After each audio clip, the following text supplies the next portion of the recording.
যেখানে সকল মায়ের মন্দিরের দ্বার বন্ধ হয়ে থাকে, ঠিক সেই দিনগুলিতেও আমাদের মা শ্যামসুন্দরী তার সন্তানদের দেখার জন্য অধীর আগ্রহে তার মন্দিরের দ্বার মুক্ত করে অপেক্ষায় থাকে প্রতিদিনের ন্যায়।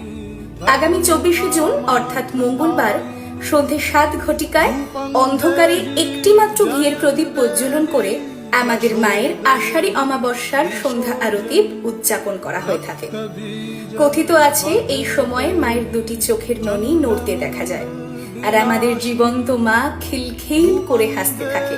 এই সময় মায়ের উপস্থিতি সকল সন্তানের মনকে আলোকিত ও শিহরিত করে তোলে।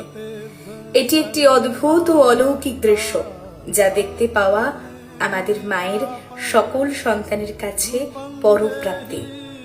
পূজা শেষে সকল সন্তান মায়ের ভোগ প্রসাদ গ্রহণ করে মায়ের আশীর্বাদ সঙ্গে নিয়ে নিজ নিজ গৃহে ফিরে যায়। সবাই মিলে বলুন, জয় মা শ্যামসুন্দরীর জয়।